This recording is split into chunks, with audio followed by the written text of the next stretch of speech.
নমস্কাৰ ছাত্ৰ ছাত্ৰীসকল, মই আজি তোমালোকক সপ্তম শ্ৰেণীৰ নতুন পাঠ্যপুথিৰ পাঠ 2 বতৰ জলবায়ু আৰু ঋতু পৰিৱৰ্তনৰ অনুশীলনী 1ৰ প্ৰশ্নোত্তৰসমূহ দিবলৈ আগবাঢ়িছোঁ। অনুশীলনী 1 প্ৰশ্ন 1 তলৰ প্ৰশ্নবোৰৰ উত্তৰ দিয়া। ক খ গ ঘ ঙ প্ৰথম ছ দ্বিতীয় ছ এনেধৰণে প্ৰশ্ন আছে। 2 আৰু 3 দুটা প্ৰশ্ন আছে, আমি আলোচনা কৰোঁ আহাচোন। প্ৰথম প্ৰশ্নটো আছে বতৰ আৰু জলবায়ুৰ মাজত থকা দুটা পাৰ্থক্য লিখা।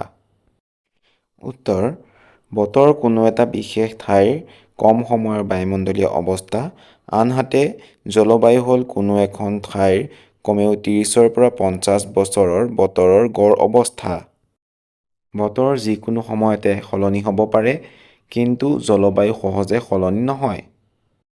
প্ৰশ্ন খ বতাহ কেনেকৈ এটা অঞ্চলৰ পৰা আন এটা অঞ্চললৈ প্ৰবাহিত হয়? উত্তৰ: বায়ুৰ চাপৰ পাৰ্থক্যৰ বাবে বতাহ প্ৰবাহিত হয়। বায়ু সদায় উচ্চ চাপ অঞ্চলৰ পৰা নিম্ন চাপ অঞ্চললৈ বলে। প্ৰশ্ন গ বায়ুমণ্ডলৰ উষ্ণতাৰ প্ৰধান উৎস কি? উত্তৰ: বায়ুমণ্ডলৰ উষ্ণতাৰ প্ৰধান উৎস হ'ল সূৰ্য। প্ৰশ্ন ঘ আৰ্দ্ৰতা বুলিলে কি বুজা? উত্তৰ: বায়ুত মিহলি হৈ থকা পানীৰ ভাপ বা জলীয় বাষ্পৰ পৰিমাণকেই আৰ্দ্ৰতা বোলে। প্ৰশ্ন ঙ বায়ুৰ চাপ জোখা যন্ত্ৰটোৰ নাম কি? উত্তৰ: বায়ুৰ চাপ জোখা যন্ত্ৰটোৰ নাম হ'ল বেৰ'মিটাৰ। প্ৰশ্ন প্ৰথম ছ বতৰ আৰু বায়ুমণ্ডলক নিয়ন্ত্ৰণ কৰা কাৰকবোৰ কি?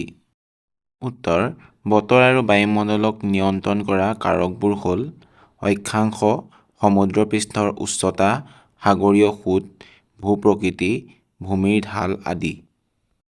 প্ৰশ্ন 2 বৰষুণৰ সৃষ্টি কেনেকৈ হয়? উত্তৰ: সূৰ্যৰ তাপত নদীৰ হ্ৰদ বা সাগৰৰ পানী ভাপ হৈ ওপৰলৈ উৰি যায়। এই জলীয় ভাপবোৰ ওপৰৰ শীতল বায়ুৰ সংস্পৰ্শত ঘনীভূত হৈ ডাৱৰৰ সৃষ্টি কৰে। ডাৱৰৰ কণিকাবোৰ যেতিয়া গধুৰ হৈ পৰে, তেতিয়া সেইবোৰ পৃথিৱীত বৰষুণ হিচাপে সৰি পৰে। প্ৰশ্ন 3 বতৰ কাক বোলে? বতৰৰ প্ৰধান উপাদানকেইটাৰ বিষয়ে চমুকৈ লিখা। উত্তৰ: কোনো এক নিৰ্দিষ্ট সময়ত কোনো এখন ঠাইৰ বায়ুমণ্ডলৰ উষ্ণতা, চাপ, বতাহ, আৰ্দ্ৰতা আদিৰ অৱস্থাকে বতৰ বোলে। বতৰৰ প্ৰধান উপাদানকেইটা হৈছে বায়ুৰ উষ্ণতা, চাপ, জলীয় বাষ্প, বতাহ।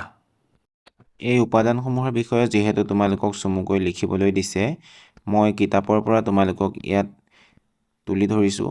তোমালোকে এইখিনি পঢ়ি পেলাই মনত ৰাখিবা আৰু ইয়াৰ পৰাই তোমালোকে নিজাববীয়াকৈ লিখিব পাৰিবা। সকলোখিনিয়ে গুৰুত্বপূৰ্ণ আৰু পৰীক্ষাত কিন্তু কেৱল বায়ুৰ উষ্ণতা, চাপ এনেধৰণে চমু টোকা আহিব পাৰে।